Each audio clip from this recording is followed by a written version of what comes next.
Hello and welcome back to Divine Messy Human. Today, my guest is the wonderful Carly Gallagher.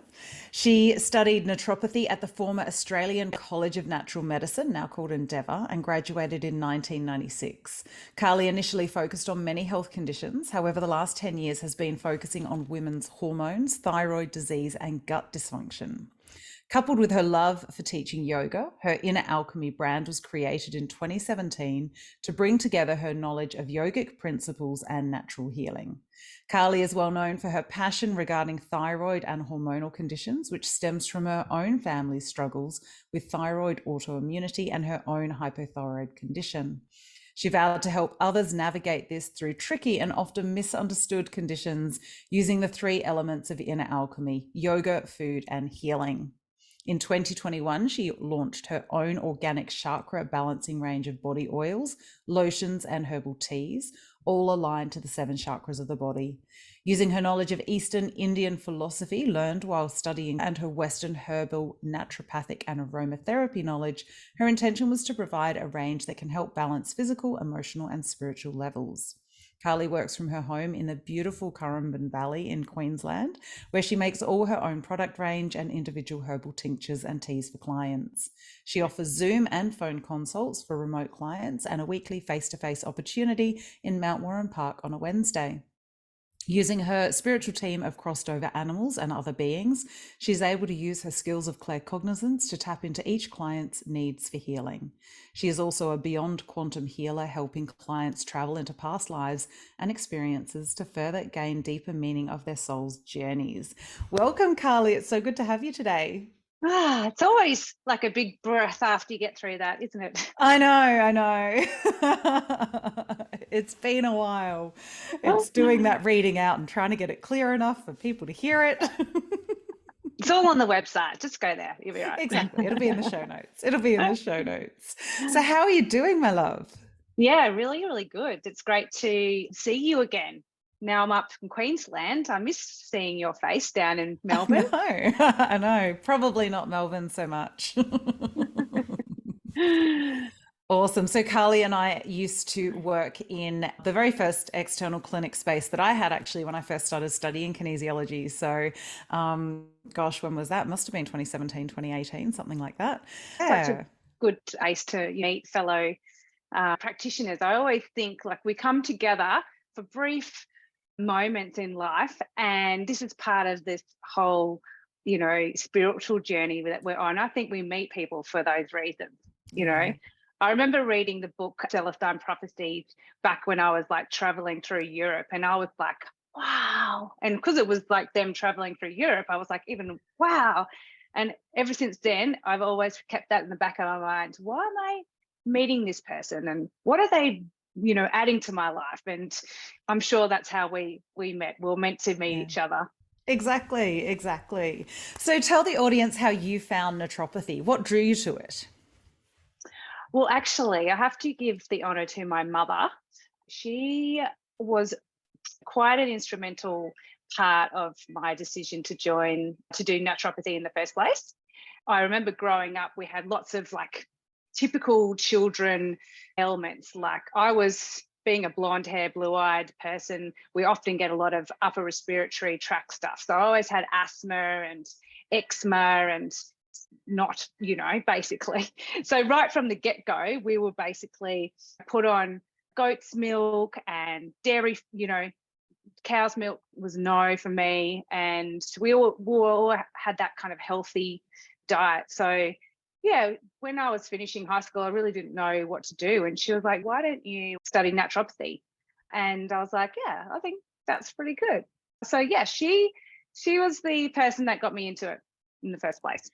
Wow, it's unusual really to find those healing modalities so young. Yeah, I was straight out of school, like bang, moved to Brisbane, and was thrown into the wide world. And back then, it's walking into like an incense den. You walk in and like everyone's eating dal and got their incense, and it's very, very hippie. And it probably still is. I don't know. I haven't been back for like 26 years or something. But yeah, it was very much like completely different from how I'd grown up. probably not familiar to a lot of people listening, but I grew up in Beenleigh, which is kind of a little bit rural pocket between, Brisbane and the Gold Coast. And so back in the 70s, it was like really rural. And so, yeah, I just knew like cows and farmlands and basic, rural life. And then in the city, it's like, it was exciting. Yeah, very different, very different. As a city girl myself, I'm not so good in the country, but it's interesting. That's now what's pulling me at this stage of my life, which is something I never thought I would say as somebody who has never grown up in that environment. I guess having found it so young, what do you think has kept you in it? I mean, a lot of times people will find that thing straight from school and then, they go, oh, that was a bit of a mistake. And then they go and do something else and something else. So, what about naturopathy and the path that you've specifically taken has kept you interested and growing and evolving along with it? Well, I was one of those persons you talk about, because after studying and then graduating and then going into clinical practice, after a few years, all of my buddies were graduating from uni and whatever they were doing, and they were like, we're going to go traveling. And I was like, I am not missing that boat. So I went traveling with them for a month, and I came back 4 years later having done my travel bug all around Europe and living in London, and I couldn't practice over there. So I had to adapt, and I adapted by working in corporate. So I worked for banking in America and in England. And when I came back from 4 years abroad, no one was going to take me back into clinical practice because I'd been away for so long. So I needed money, and I'd moved to Melbourne. I lived in Queensland. I moved to Melbourne, didn't know anybody, couldn't go and live at mum and dad's whilst I saved money. So I was naturally straight back into corporate land for a significant amount of time. And and this is part of my journey of always listening to my gut and knowing that I am doing things in life for a reason. Sometimes you're in the middle of it, you don't know why you're there, but in hindsight, you go, I can now see that journey. I actually built all of my business acumen in the corporate world. I smashed it in the corporate world, and I got to a point where my daughter was, I think she might have been 3 or 4, and basically I had no time off work. I gave birth. 5 months later, I was back in America working in Europe. I was flown all around the world in my corporate world. There came a time when it all waved over me at about her age was about 3, and I just knew I had to leave. And I always know that feeling when it comes, that like it's like a gut punch. It's like, I've got to leave. I have to go back to naturopathy.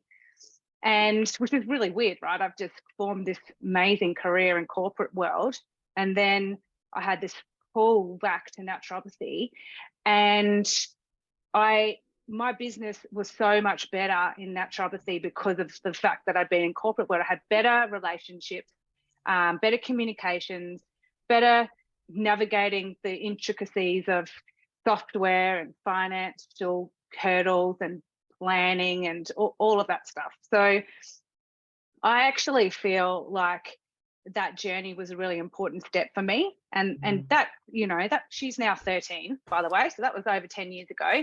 I had to make that decision. And in the last 10 years, I've really felt confident in my advice and healing advice, really, because I went through all those experiences that as a new grad coming out of college, and then, a 60-year-old walks in and says, hey, I've just hit menopause and I've got, a dry vagina and I've got all these. And I'm like 20 years old going, okay, well, we're going to do this. And like, I think, they are probably thinking, she probably doesn't have a clue of how I feel. She probably knows what to do to treat it, but there's that maturity, I think, that has come through, coming back to naturopathy in the last 10 years, having experienced childbirth and hormones and stress and the stuff that everybody faces, and being able to then to properly relate. And so I think that's been a really valuable journey, really, for me. It's funny, isn't it? So often we feel like we're being completely pulled off our path and in an opposite direction, and it ends up coming full circle, and you're going, oh, wow, that's how those pieces fit together. I get it now. I know, it's like that, all that pain for, and that's the message, is when you're really in the thick of it and you're thinking, I just hate it, whatever it is, whether it's work, life, family, a health issue, always know that there's something. It's the yin and yang, right? It's the good part of that bad that we have to try and remember, which we forget because we're in the thick of it. But there is something good there. We just have to go through the journey to find it. Yeah, I often say that about that. People talk these days about the messy middle. And yes, that is a really good way to describe it. But I think all of life is the messy middle part. When we're in the messiest parts, that's when we don't want to hear those spiritual platitudes and it's all happening for you, not to you, and all of those sorts of things, because you do just want to get a bit violent when people say those sorts of things. Oh, yeah. And you got to smash it out. And you do, it's got to give you that idea to be able to deep dive and to go, okay, I know this is happening for a reason, because deep down we all do know that. We just don't want to hear it from somebody else. And then to go, what could this be teaching me? And it's taken me a lot of years to be able to get to that point of being able to see the lessons more as I'm in the thick of it, rather than when I'm towards the end of it, which I think is the beauty of being on the path. Oh, and sometimes, like, I just had that experience this year because I've had a crappy beginning to the year with stuff. And when I was in the thick of it, I couldn't come out of the emotional messiness, right? But I reminded myself, like, 2 months into that journey, so it wasn't immediate, to actually sit down and listen to what I'm getting from it. Yeah, actually have to disconnect from the emotion of it and actually sit with the message. And that's when sometimes it comes in. And then that helped me move out of the mess and into a little bit more peace, because I couldn't stay in that mess. It was too traumatic. So it's all about time. Some time that might, for people, it might take, an hour, a week. Mine took 2 months. Some might take 5 years, 10 years, but there eventually will come a time when you're at the other side of it and you're like, hopefully. Got that one. Hopefully. So what are the ways that you use that life experience that you've had to inform your business and practice? I use it every day, actually. I am a good one for analogies. I'm a tangible person. I don't like to, in naturopathy, in health, everything's scientific, right? And a lot of people are just like, go over my head, what? Just tell me what to do and just let me go. But I'm like, we're going to do this. But what I like to do is use my past experiences to paint a picture for the scenario, or how it actually will translate to them, because they're not the only ones going through stuff. It might feel like they're alone sometimes in their health, but there's a hell of a lot of people, including myself, that have already been through that journey.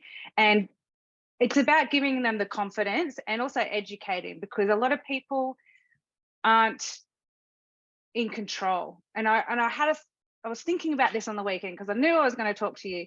and thank you, because they reminded me what I remembered that I wanted to say, and that was, we have to take back our sovereignty and our control, because we have let it go for generations. We have allowed our health and life to be dictated by external forces, and now is our time where everyone is waking up to that, and without knowing, you don't have control. So a big part of me in my consultation process is to help describe, explain, draw, talk through basically what they're going through in order for them to understand. Because if they can't understand that, then they can't take control. And I can't do it for them.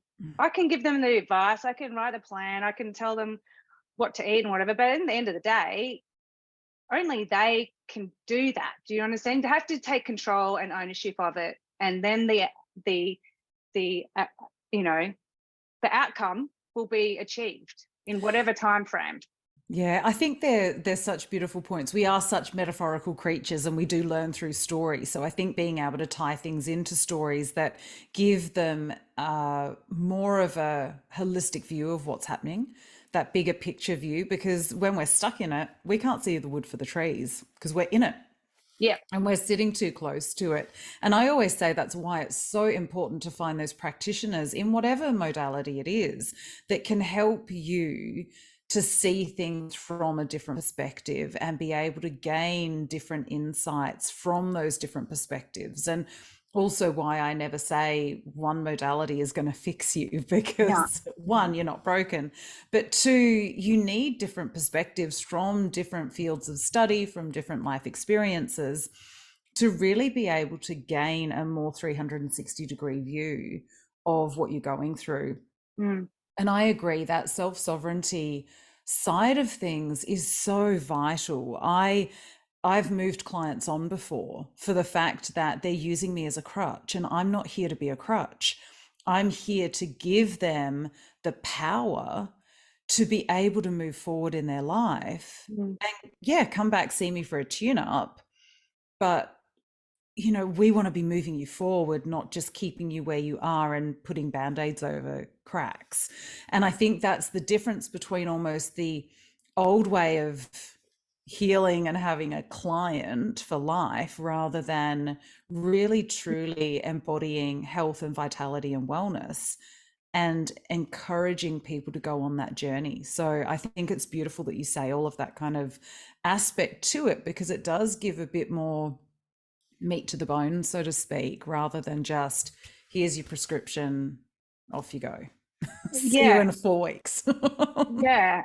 And like you said, it's not one modality or piece of advice. It's a collective. It's like it's a puzzle sometimes to figure that out. I get that. That's why I love yoga, because it taught me all about the koshas. My robot, my RoboVac has just turned itself on and started to come in my door. So please. So see, that's the messy human part. That was Roger, the RoboVac. Oh, right. So that's do a little cutting, try and work it out. Edit that out. Or leave it in. It's quite funny, you know. Who doesn't need a RoboVac I'm a interrupting? naturopath and a mum and a house cleaner and a cook and a bus driver at the moment. So yes. Roger who doesn't out. have multiple hats on? We've got ours as well, and he goes into all sorts of distress modes because it gets stuck on rugs or under furniture. The other day I couldn't find it anywhere in the house despite doing 2 laps. So yeah, anyone with a RoboVac will really truly understand the joys. So it's got its own intelligence, that thing. It does. It's quite funny, actually. This morning I was having a conversation with somebody and they were talking about all the AI tools and everything. I said the one thing is they will never have that heart that we have. So these conversations. And humor, because they won't know that you're taking the piss. Yeah, exactly. But I was saying, you know, they're not going to be able to put the paintbrushes to the canvases or the heart into words or the music into songs the way that a human emotional being does. Actually, I just saw, to that point, I just saw somewhere come up in a feed or something, a beautiful portrait of like a black and white portrait of like this older lady, kind of ethnic-y, like not, like a 1900s style setting and a lady in the front, right? And I thought, wow, that was an amazing picture taken back in when they never had cameras. And then it was an AI created that image, and it won this award like for photography. And the artist or whatever who pushed the button on the computer, I guess, declined the award because he said that there's no place for artificial intelligence in that art. It shouldn't be awarded because it wasn't a human who did it. And I thought that was nice. Yeah. Oh, there is still that goodness in humanity. Yeah. So, how do you think that all of that life experience really differentiates the way that you uniquely express yourself within naturopathy, within the yoga community, within the products that you're creating? I guess it gives me depth, because if you think about probably health in general, it's very much physical. We've got cells and tissues in our body, and the diet feed provides the cells with the nutrients and heals the tissues, and exercise helps the body, and herbs have an impact on how the body works. So all of that stuff is like physical, but we've got those other layers, and they're the koshas from a yogi terminology, is that we have a physical body, an energetic body, an emotional body, a spiritual body, and then bliss. Yay, we're all trying to get to bliss.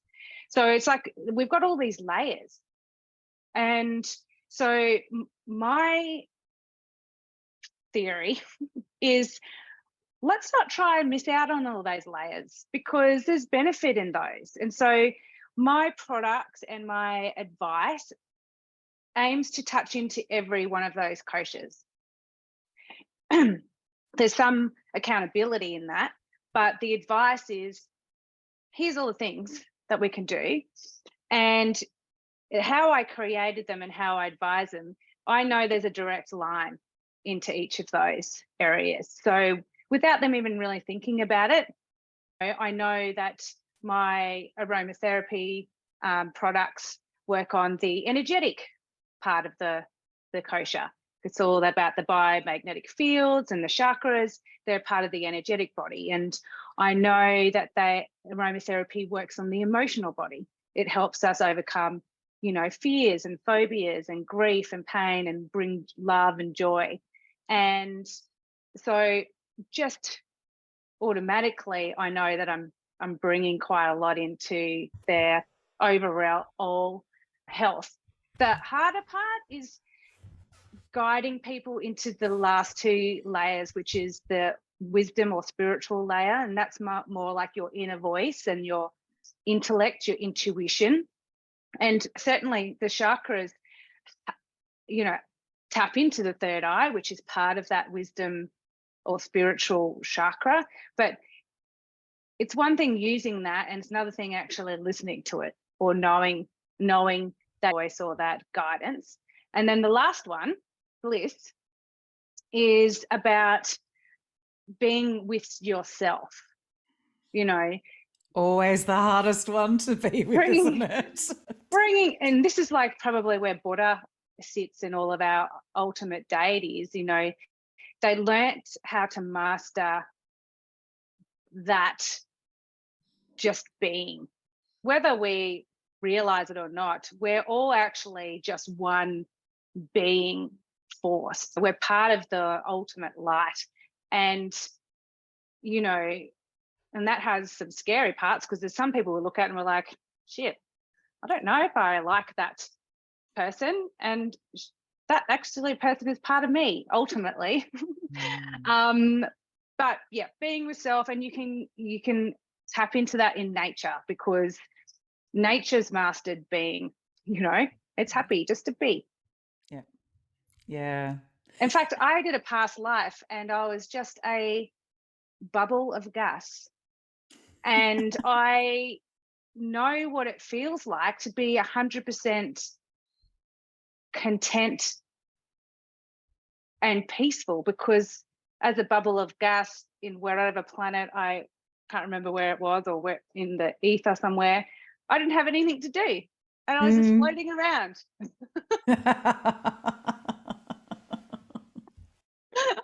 And I think that whoever was doing my past life was just like, so tell me, how's that feel? And I'm like, this feels really good. I'm just floating around.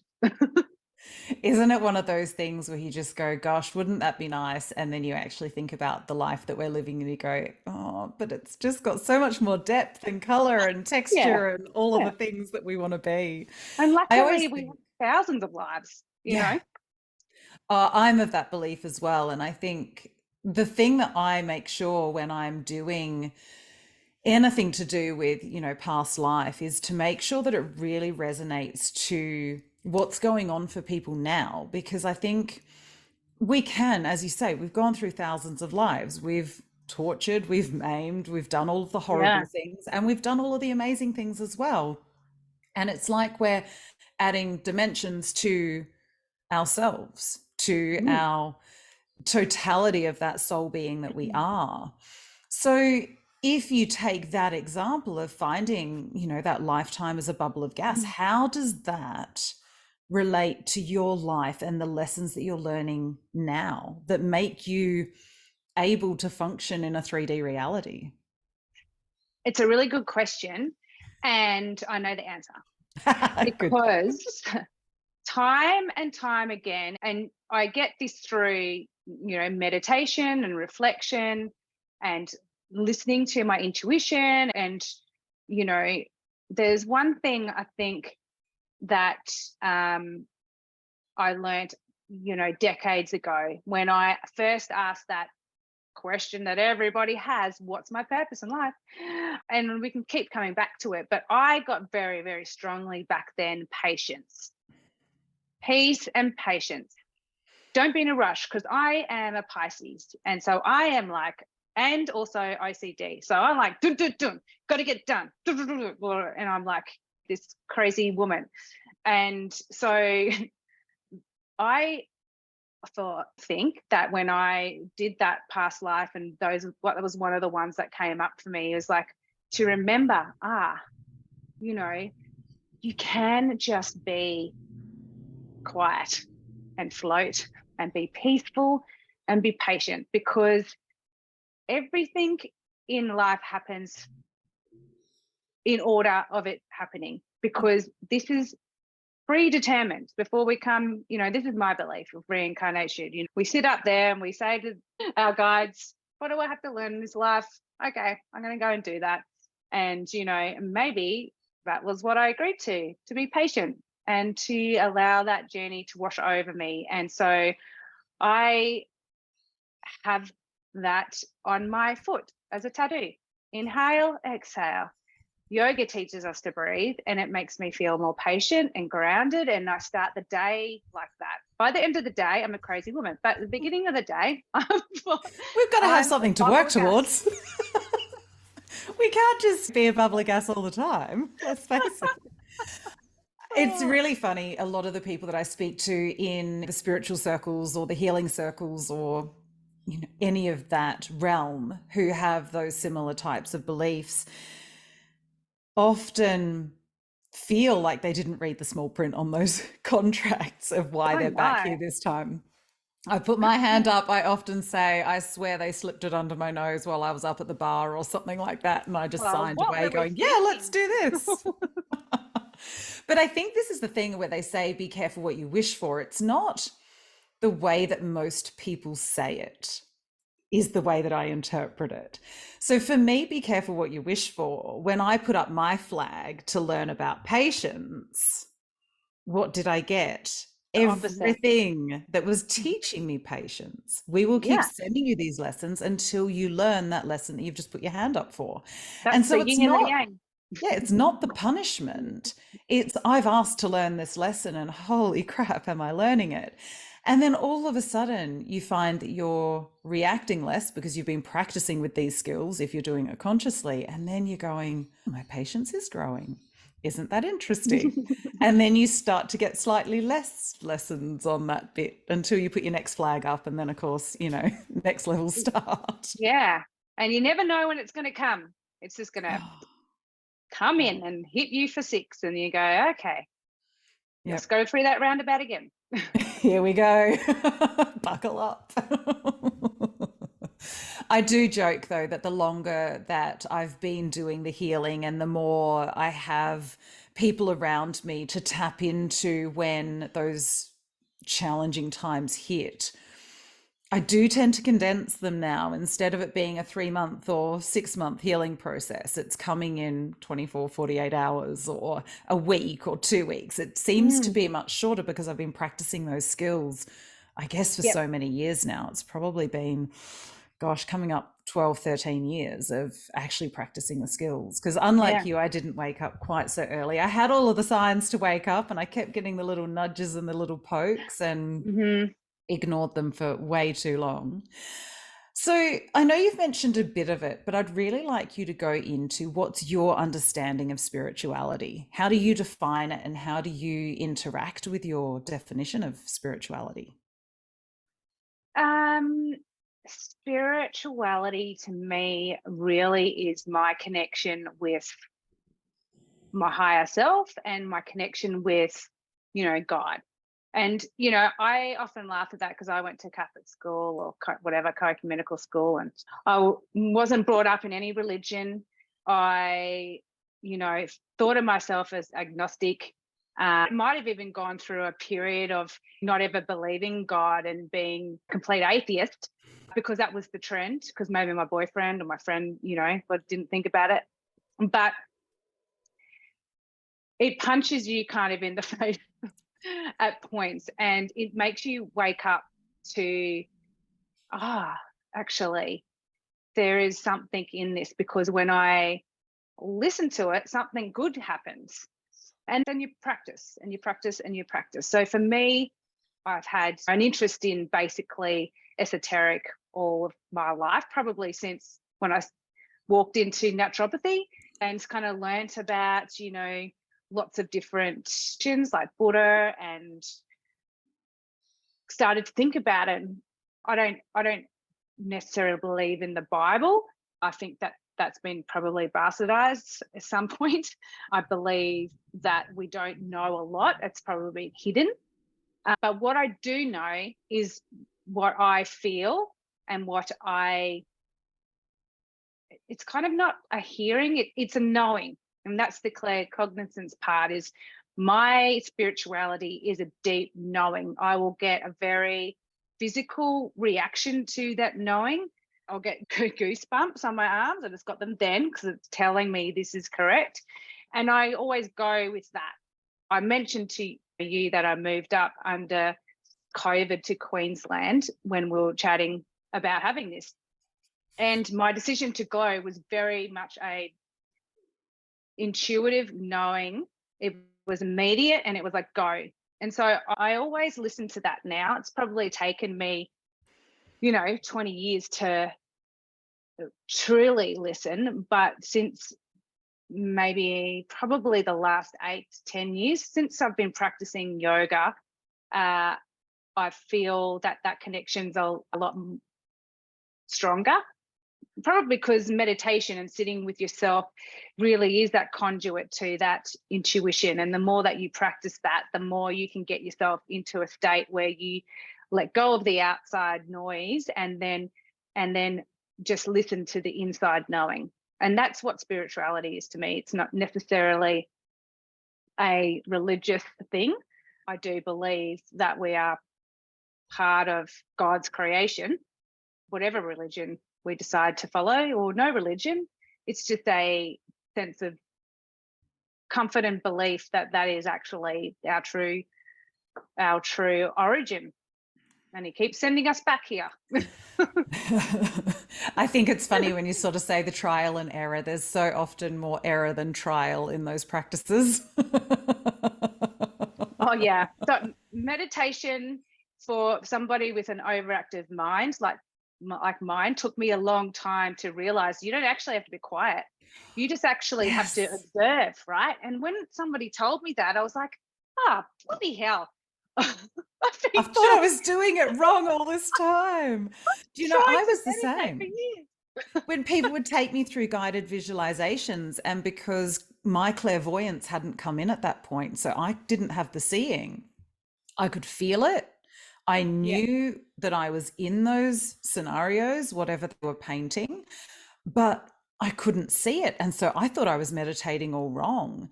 And I remember going to a place down at the Brahma Kumaris in Mornington Peninsula, and I did this meditation workshop. And she was talking about being in the waves. And I was sitting there rocking as though I was actually in the waves. And I said to her after, I was doing it all wrong because I couldn't see anything. And she's going, "You are rocking in the waves, so you were there." Like, but I think it is. We've got this idea that meditation is about stillness, and in so many ways it is, but it's about that detachment and observation of what's going on, the disconnection from the juice in our daily thoughts, in our stories, all of that emotion that we tie up in it, to be able to sit back and go, "Oh, there goes that story again. Oh, my brain's really crazy today. I wonder what's causing that." And asking Yeah. some questions about what we're going through rather than being silent. My Yeah. main meditations I do are my walk on the beach with the dog. Yeah, exactly. They're a great one. Yeah. In nature, I mean, I was at a 3-day silent retreat over the weekend, and one of our activities was a meditative walk. And we're non-communicator. You can't even look at people. You have to not even talk. It's actually quite funny for me because I'm like a blubber mouth. But just walking and observing where your feet is going, what that rock is. And the way I meditate is to imagine I am a third person observing me in meditation, and it's almost like that blank stare. It's like I think I'm looking at myself in meditation, and just seeing it all happen, but not being connected to it in a way. You can focus on breathing, which you're meant in yoga. It's always about pranayamas, breathings, and you got to control the breath and feel the breath. But in pranayama or in meditation, they tell you as well is to just observe the breath. So don't inhale because you're thinking to inhale. Just let your body inhale and observe, oh, it just inhaled. Does that make Mm. sense? Yeah. I love breath work where you are, I guess, forcing the breath into shapes, because it can be extremely healing. And also, I think there is that time for the breath to come naturally and for you just to notice what it's doing Yes. and notice how it's feeling. Is it feeling choppy today? Is it feeling like it's hard to bring into the body? What's going on with that? I wonder what's happening that's making it that way. Mm. Because again, then we get different insights into it, which I think is really vital for our healing. The more we can feel into our body and understand what's going on at that deeper level, the more we are in that sovereign place of responsibility for our own healing, rather than deferring to all of those external influences and people we had been taught to defer to. So I Mm. think that connection to the breath is super important. And I think there's times for those more formal, set breath work practices, and also for that casual, I'm just noticing what my breath's doing right now. Mm. And I think having that mix is where I have found freedom, because if I get a prescription, more than likely I'm not going to do it. Whereas if I can play with it, Yeah.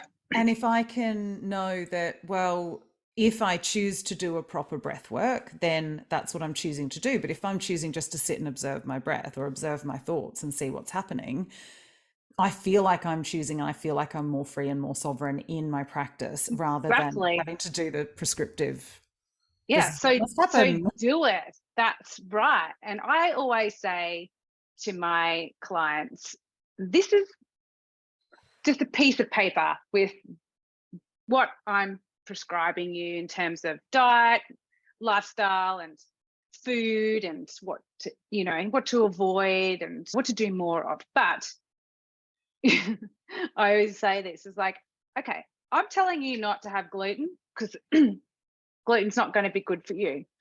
And I don't have gluten because I know it's not good for me. But if I go past a French bakery and they've got a beautiful croissant there, bloody hell, I'm going to eat it. So I'd allow myself to control that, because nothing should ever be 100% prescriptive. It should be always fluid for you, and you are in control of the decision to do that, and you're also then in control of the outcome. Because if I end up with croissant hips, then that's my own decision to end up with croissant hips. I'm a sucker for croissants. I really love them. I think I must have been a French baker in another life. But I think that is such a really important part of healing, is almost that same thing as your diet, the 80-20 rule that people talk about. For me, it's probably closer to 90-10, only because I get, random other health stuff that comes up with it. So I need to be that little bit more strict. But I say to people, you can't go full on in healing all the time. We need to take a break. We need to have that moderate hedonism where we do let our hair down and have some fun, because life is supposed to be about pleasure as well. What we forget in this world where we've either got hustle culture or this self-care commodification, or all of those messages that we're getting through social media, where things have to be in this perfect form of patriarchal capitalism for us to absorb. I think there's this desire to constantly keep that facade up, and it's exhausting, it's terrifying, and it's unrealistic. And I think the more that we can relax into it and go, our bodies are made for pleasure. We are made to enjoy tactile, sensual tastes and smells and touches and all of that. And so often through that puritanical side of culture, we've interrupted those desires. And I think that's part of what we're sort of getting into here, in terms of understanding that there is play and freedom within a practice. There is play and freedom within a prescription. There is play and freedom within life. And the more we can embrace that, I think the more we see the full spectrum of what is available to us, which also gives us more control over our choices in so many ways. I know what happens if I eat gluten, if I eat dairy, and I have to stay really strict on it. If I had a croissant, it would not be good. Not end well. It would not end well. And more than likely, that's not your thing. Exactly. Croissants aren't your thing. So I have my odd glass of wine here and there. Yes. And that's my thing. I must have been, it's champagne and red, so maybe we were friends in a French life or something. Hey, I wouldn't say no to a glass of wine. I definitely enjoy wine, usually on the weekends. I think that's a really important message for people who are maybe listening and thinking these people are so healthy and they must be 100% committed. No way, we're just people too. Like we make mistakes like everybody else. We are naughty in terms of our diet like everybody else. We're not some God 100% perfect health specimen. We are just blessed with our ability to help others, and I just want to help others. I'm not in it. Gee, there's no real money in healthcare unless you're an orthopedic surgeon. We do it for the love of it. When it comes down to the nuts and bolts, we make nothing. But I am fulfilled because I feel like I am giving back somehow. I am all about service to self and service to others, because without service to self, you are not going to be any use to others. And a lot of us mums out there, and dads, are giving to work, giving to family, giving to kids, giving to this, giving to that, and then they have no capacity to give to themselves. And then everything blows up in their health because they haven't provided enough space for them to sit and be with themselves and to treat the physical and the emotional and the energetic bodies, etc., in order for it to operate properly. And that's when they come to me and they go, I'm a mess, fix me. Yeah. And my first thing is, do this for you, because if you don't do this for you, then you're not going to get better, and then you're not going to be able to do all the things that you want to do, which is service to others. And I think that's a really important lesson for so many people, and it's one that I'm still practicing and still learning myself. Is about service to self over service to others. The way I talk about it in my book is actually most people work as though they're in servitude, so in service to others, which puts them at a lower level and it puts everybody else superior to them. Whereas when we're of service to others, we're equal in that footing. So we can prioritize ourselves without feeling like we're taking from somebody else, because we're giving equally. And I think being of service is really, really vital for us to feel valued and connected, because it is the human nature to serve and to be in community and in communion with. The difference is that we've been taught that selflessness is what we should be aiming for, which it does exactly what it says on the tin. It makes less and less and less of ourselves. Yeah. If we can come from this self-full place and give to others from this overflow, life is so much easier. I know that that's been my big lesson and still is. You know, the times that I turn up and I'm resentful, I know it's because I've fallen back into those old habits of making sure everyone's happy apart from me.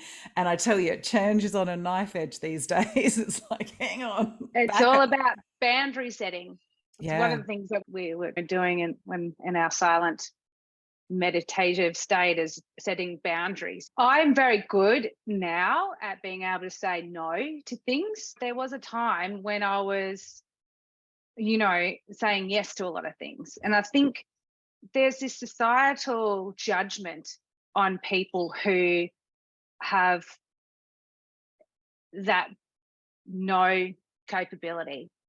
They think, oh, well, they're just being selfish, or why are they putting themselves above everybody else? But no, honor that. That is your control. That's your sovereignty, and no one should be able to take that away from you. And I wonder how society came about thinking like that in the first place. Like who made us into That one's slaves? a whole other I am actually going to get there, but that'll be a later episode.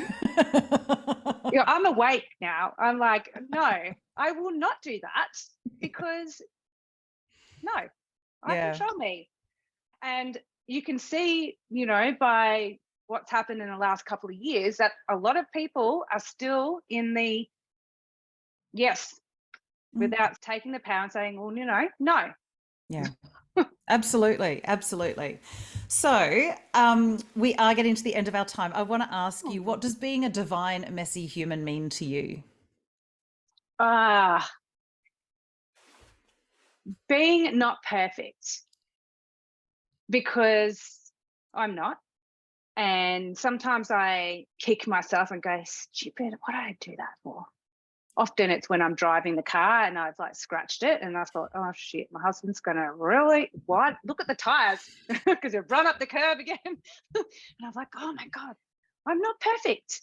I am not perfect. I am a messy driver. I try to be better at my driving. No, I'm a good driver. But being messy to me is me loving the messy part of myself, being able to accept my weaknesses as good at times, and knowing that whatever comes in my next journey, in this life, is meant to be.